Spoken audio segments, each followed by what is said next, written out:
tenho certeza que o Senhor vai falar comigo e com você na noite de hoje. Glória a Deus. João 14, versículo 21.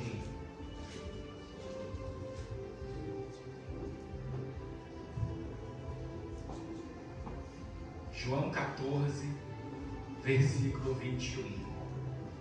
Quero que você preste muita atenção em tudo que você vai ouvir, porque isso aqui muda a nossa qualidade de vida. A palavra do Senhor muda a nossa qualidade de vida.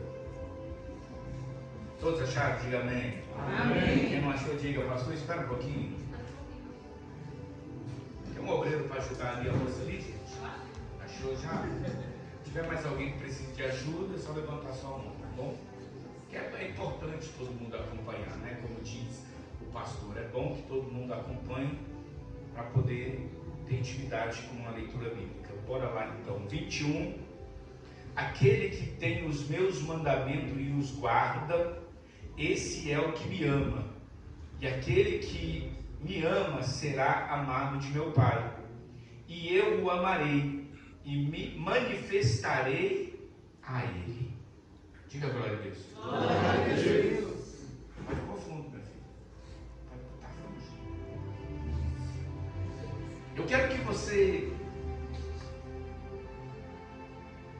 ouça com muita atenção, porque é muito importante quando a gente ouve o próprio Senhor Jesus falar conosco.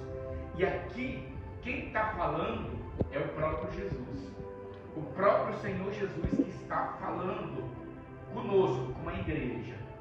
E quando Ele mesmo fala conosco, se eu guardar os mandamentos dEle, isso significa que eu amo de tal forma que eu priorizo Ele em primeiro lugar na minha vida. Quando você guarda os mandamentos do Senhor, você está dizendo para você mesmo que o Espírito do Senhor Jesus está dentro de você.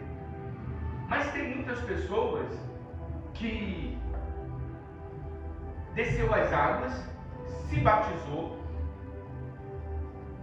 mas passou 1 dia, 2 dias, 3 dias, 10 dias, 1 mês, 1 ano, 2 anos, às vezes até 5 anos, e essa pessoa ainda não teve um encontro com o Senhor Jesus Cristo. Por que que essa pessoa não teve um encontro com o Senhor Jesus? Se ela desceu as águas e supostamente ela deixou todos os seus pecados, suas sujeiras, ela deixou nas águas do batismo. Por que que ela desceu as águas, mas não teve um encontro com o Espírito Santo? Porque ainda não teve o momento de ter um encontro com o Senhor Jesus. Ela ainda não está capacitada ou não está ainda preparada para receber o Espírito Santo de Deus. E que aqui a gente entende que quando Jesus mandou chamar os discípulos, os 12 discípulos, Ele manda dar o recado para chamar, para que os discípulos viessem diante dele, porque Ele queria falar com cada um deles. Mas quando Ele manda chamar os 12, Ele dá uma ordem para aquele que vai chamar os discípulos, a dizer para Pedro que Pedro viesse também junto. Então Ele diz: chame os discípulos, mas diga a Pedro que Pedro também venha junto, para estar nessa reunião que eu também quero falar com os 11 e com Pedro. Mas por que que Jesus manda chamar pelo nome Pedro? Porque nós sabemos que um dia Pedro iria negar Jesus. Pedro negou Jesus. Pedro não teve coragem de afirmar para aquelas pessoas que, quando Jesus estava indo para o matadouro, se ele era amigo de Jesus, se ele conhecia Jesus. Ele disse que não. Mas Jesus já tinha adiantado, dizendo que Pedro iria negar ele 3 vezes. E Pedro disse que não. Pedro disse que não vou te negar, eu te amo. Eu te amo. E o próprio Senhor Jesus está dizendo aqui: será que você me ama? Será que vocês me amam? Será que vocês estão guardando o mandamento? Será que vocês amam tanto ao ponto de guardar os mandamentos que eu estou ensinando para vocês? Tem muitas pessoas que perguntam: pastor, eu guardo os mandamentos. Eu guardo os mandamentos. Pastor, eu amo Jesus. Mas a questão e a pergunta é: você ama mesmo Jesus dentro da igreja? É fácil amar Jesus dentro da igreja. É fácil dizer que ama Jesus dentro da igreja. Mas está cheio de pessoas que lá fora está igual Pedro, está negando a Jesus pelas companhias que você decidiu e escolheu andar. E quando você escolhe companhias que não agradam ao Senhor Jesus, a própria palavra está dizendo que você está negando aquele que deu a vida por você, aquele que morreu na cruz por você. Ser crente dentro da igreja, dizer que ama Jesus dentro da igreja, glorificar o nome de Jesus dentro da igreja, é muito fácil. Mas eu quero ver se lá fora você está pronto, se você está preparado para dizer para aquelas pessoas que olham para você, criticam você e chama você de crentinho, e você afirmar: eu não sou crentinho, eu sou um cristão que ama Cristo. Aleluia. E guardo as palavras dele dentro de mim. Aleluia. Quantos teria coragem? Pedro não teve coragem. Pedro não teve coragem, porque alguém olhou para ele e disse: você era amigo daquele que está ali, não é? Não, a senhora está enganada, não sou eu. Não sou eu, não. Ué, mas você não andava com Jesus? Você não era discípulo de Jesus? Como você está dizendo que não conhece aquele com quem você anda?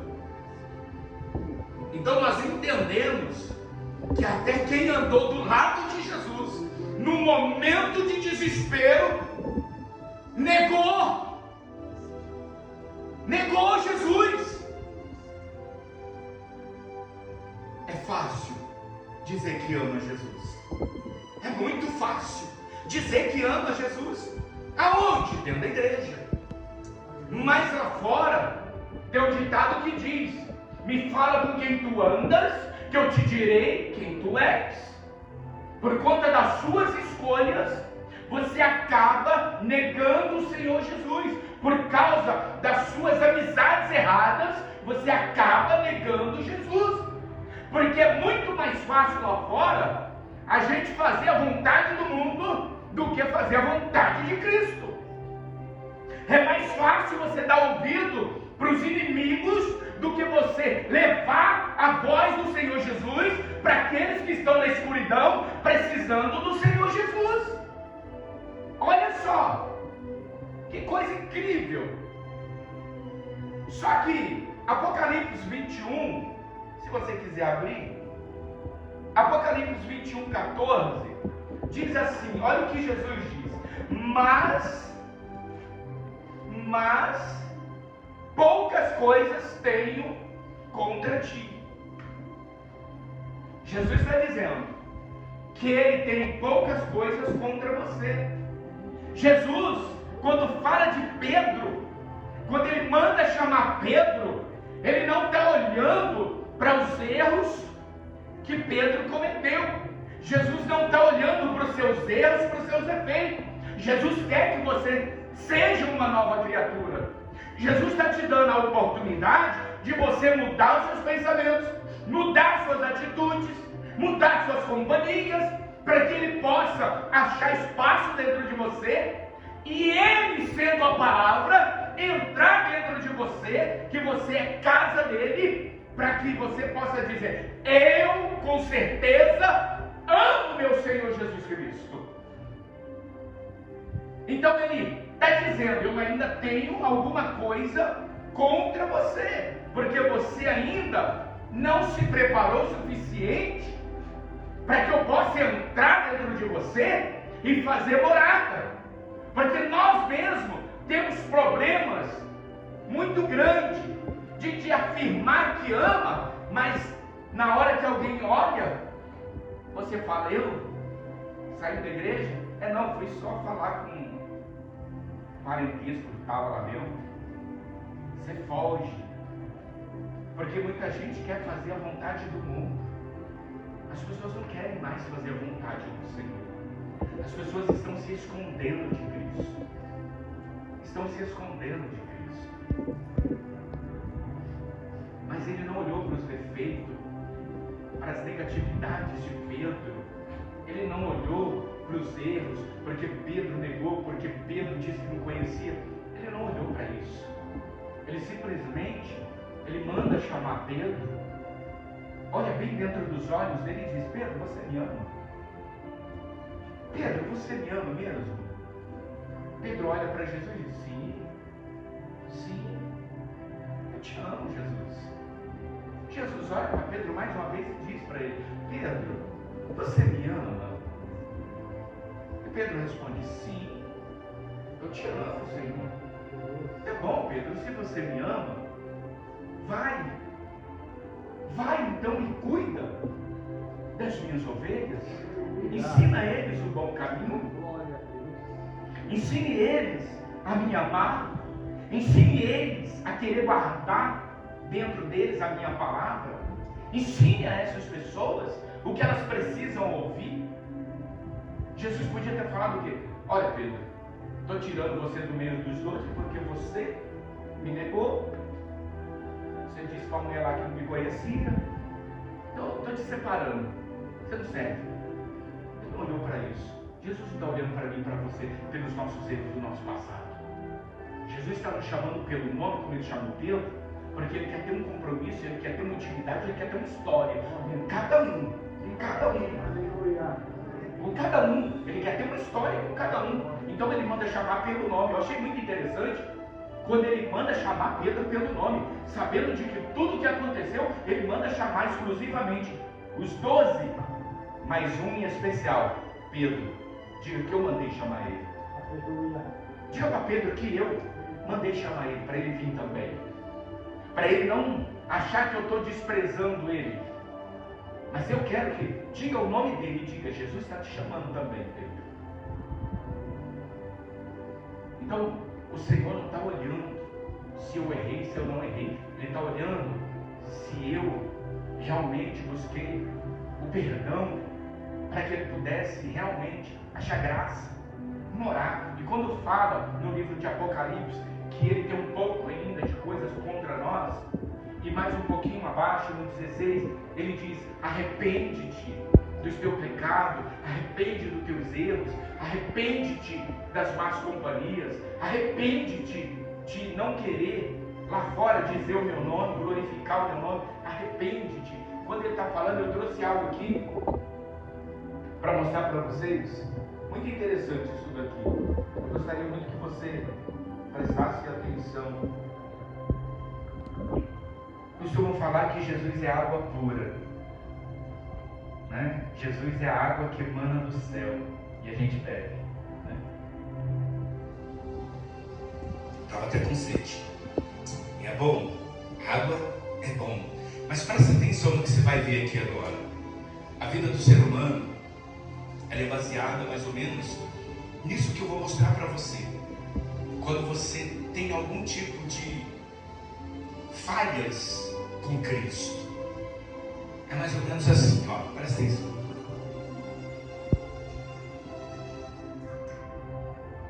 A pessoa que anda meio fora da linha com Jesus, estou pensando até que é o microfone, ó, é uma garrafa. Ele passa ali no Tietê, pega um pouquinho daquela água suja e se suja. Vamos dizer que aqui é a água do Tietê, fedida, porca, fedorenta.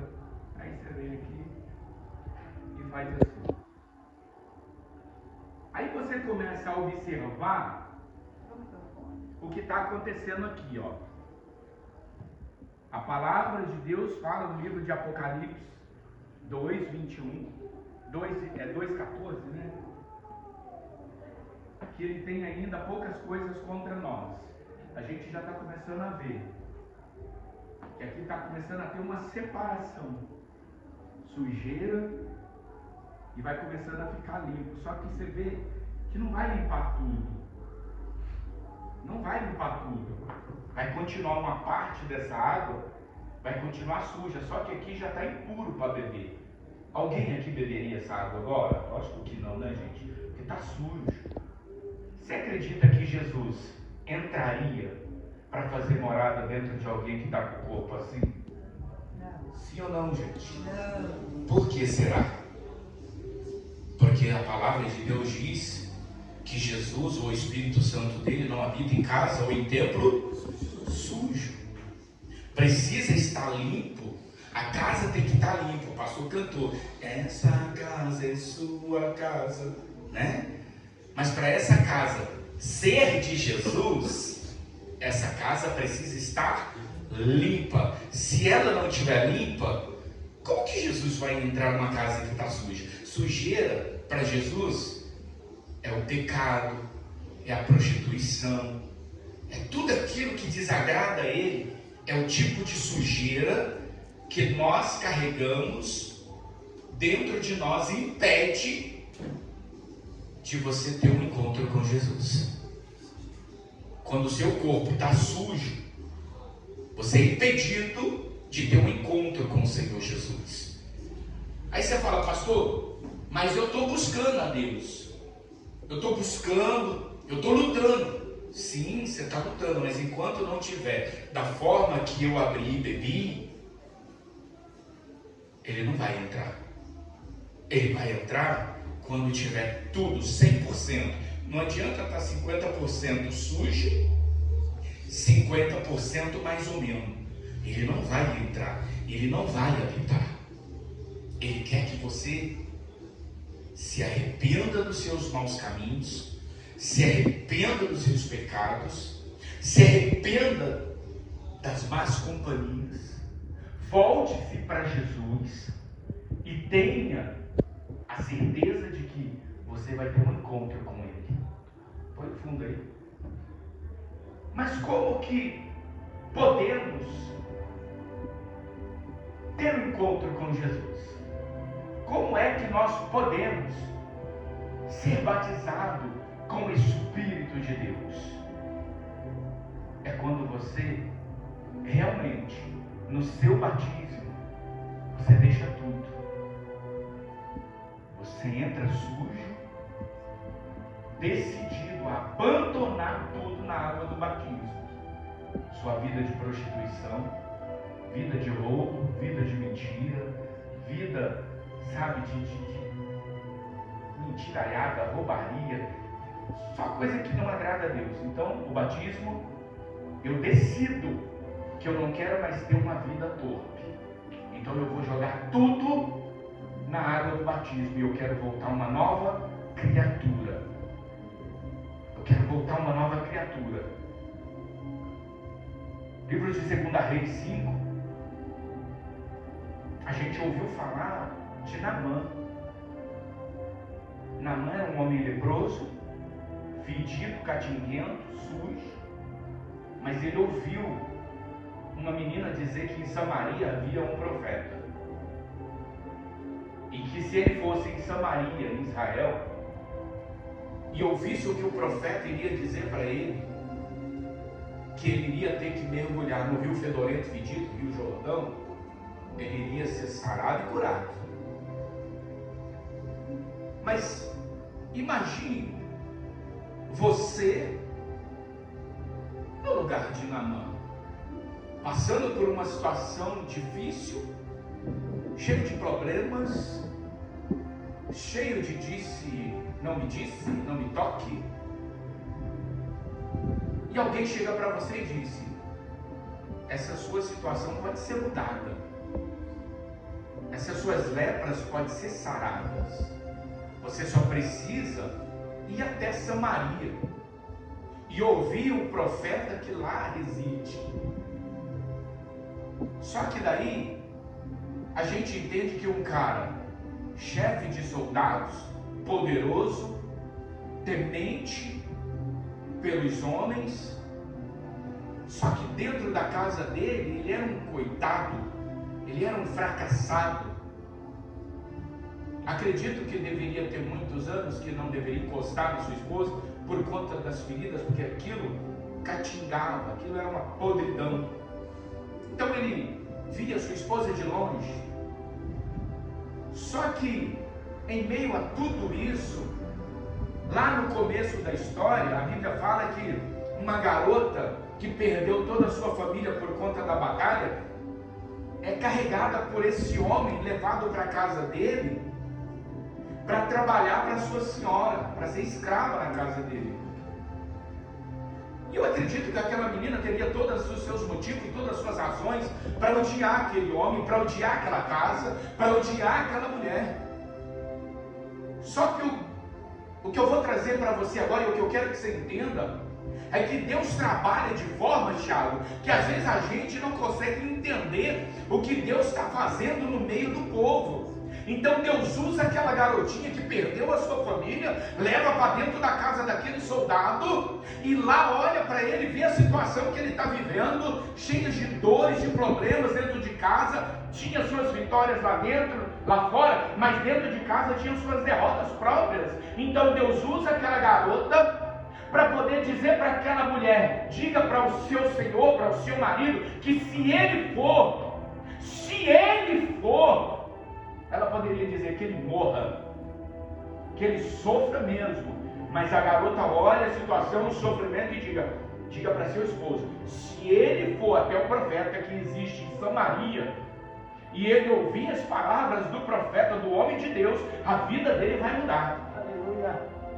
O que nós aprendemos com isso? Nós aprendemos, pastor, que em meio às lutas, em meio aos problemas, Deus prepara situações para falar conosco. Se nós temos ouvido, a situação começa a mudar, a situação começa a se transformar em aquilo que era ruim, começa a transformar em coisas que pode ser agradável.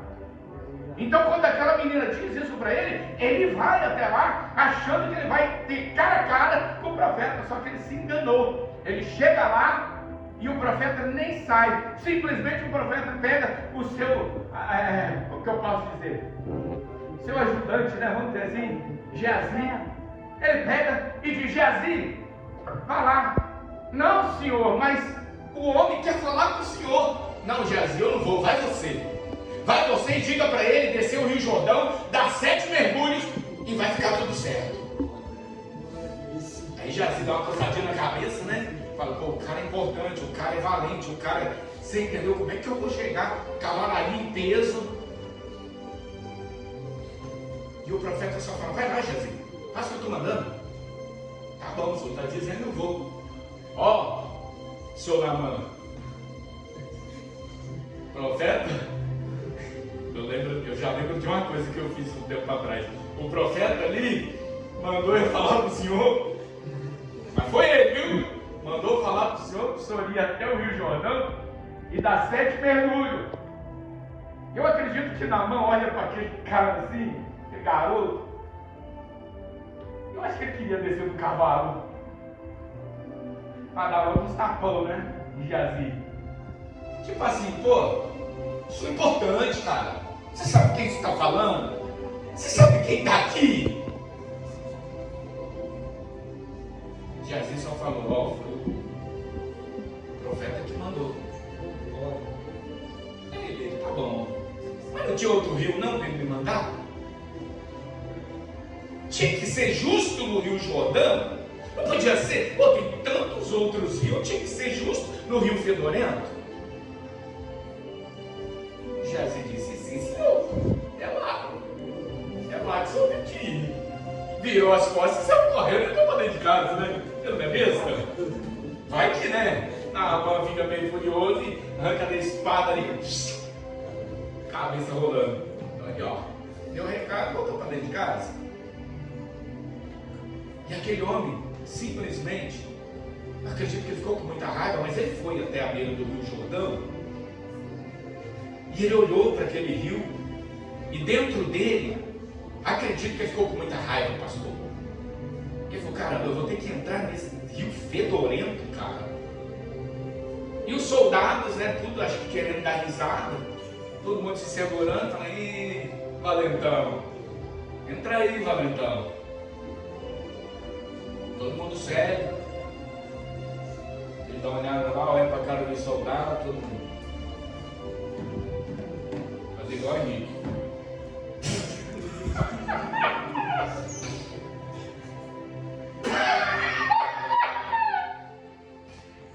Soldados. Porque às vezes a gente tá brincando aqui, mas pensa, né? A gente vira assim, descarregado. Aí um dos soldados olhou para ele e falou, meu senhor, o senhor já está aqui.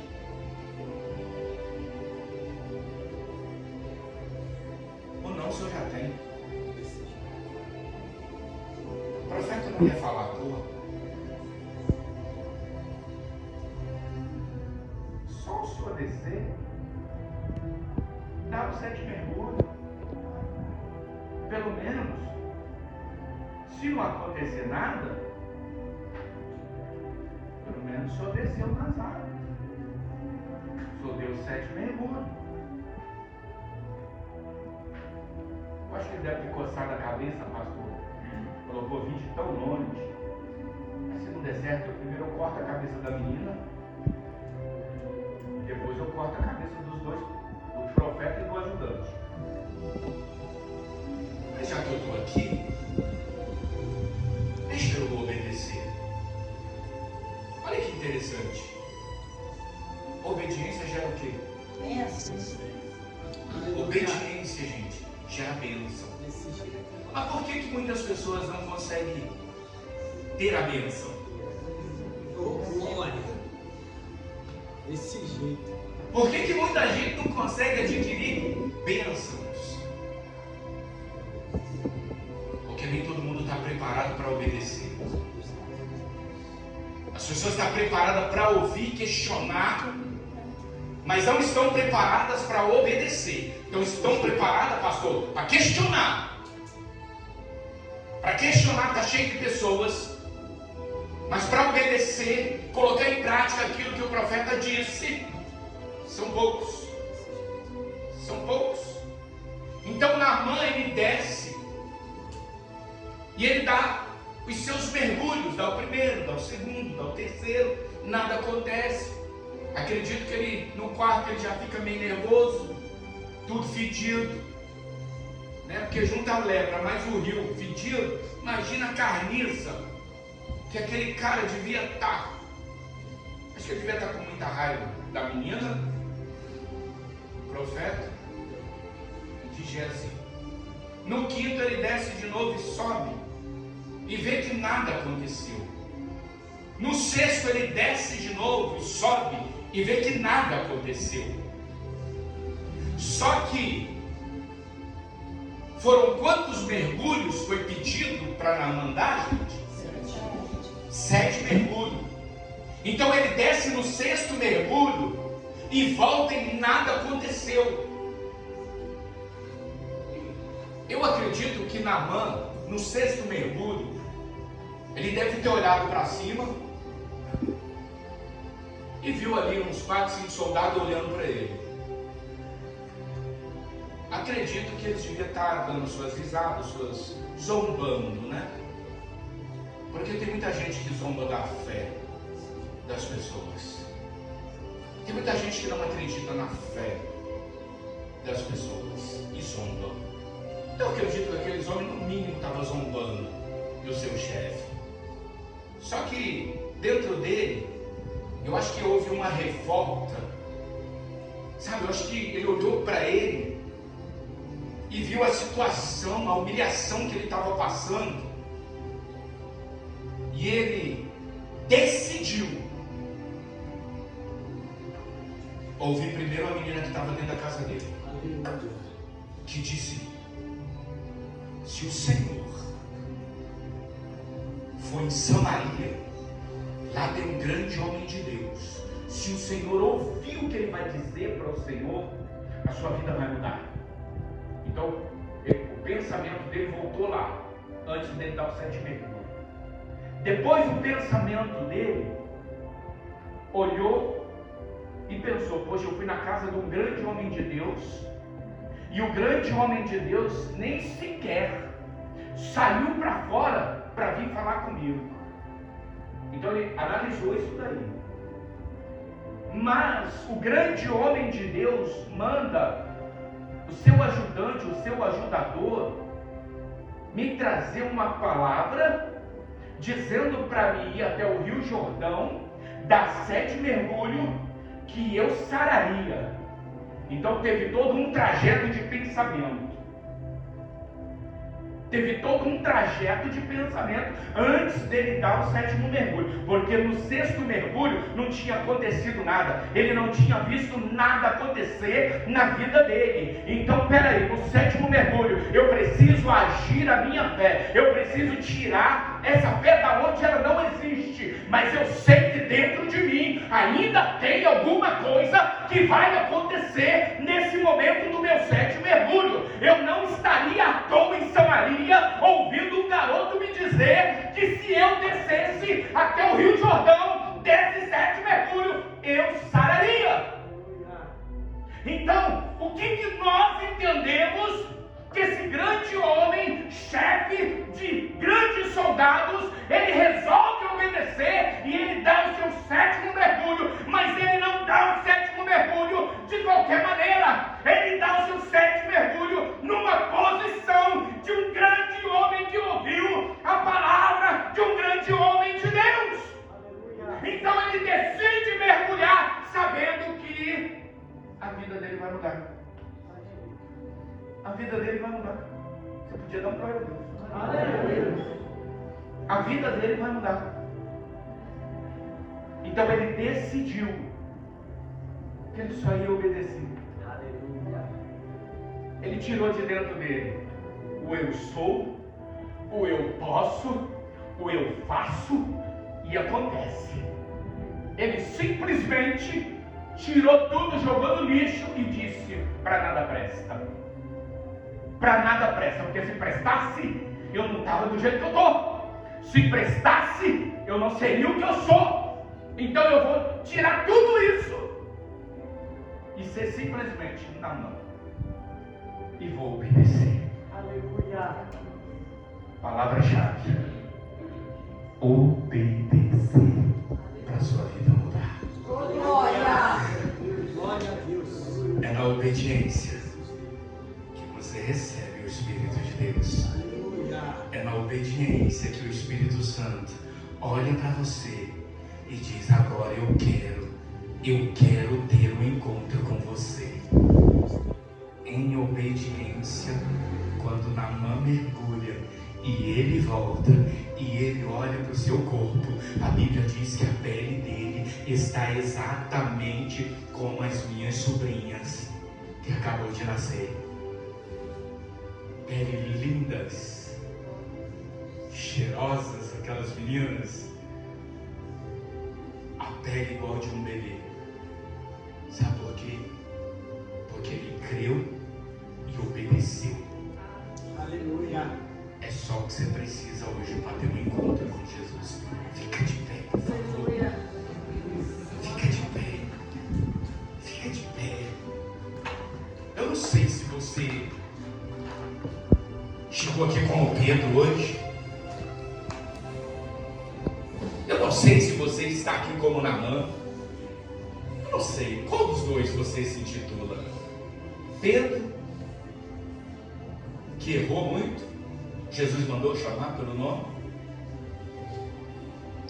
Ou você é Naamã, que chegou aqui todo cheio de lepra, todo cheio de problemas, porque lepras, traduzido é problemas, problemas demais. Quem é você hoje? O leproso, Naamã, que depois de tudo que você ouviu, você vai obedecer? Ou se você é Pedro, que Jesus te chamou pelo nome e diz: eu não me lembro mais dos seus erros, Eu não me lembro mais que você me negou. Eu não me lembro mais que lá fora você diz que não me conhece. Quem é você hoje? Essa reflexão é para você realmente pensar quem é você nessa reunião hoje. Isso pode mudar. Isso pode mudar. Só depende de você. Só depende de você. Talvez você, pastor, eu me batizei nas águas e há muito tempo não tive um encontro com Jesus. Eu ainda não deixei, pastor, algumas coisas, mas refletindo melhor, eu quero mudar de vida. Eu quero largar tudo isso. Eu quero abandonar tudo isso. E eu quero andar em obediência a partir de hoje. A partir de hoje eu quero dizer de todo o meu coração que eu amo o meu Senhor Jesus. Não é mais da boca para fora. Agora de todo o meu coração eu quero buscar essa mudança para que eu tenha um encontro de verdade com o Senhor Jesus. Eu quero pedir para você, se você é uma dessas duas criaturas que eu mencionei, vou pedir, apaga para mim essas luzes aí, por gentileza. Só você que ouviu bem o que foi dito hoje, e dentro de você a palavra entrou. Porque se a palavra não entrou dentro de você, vou dizer para você, não venha, fica no seu lugar.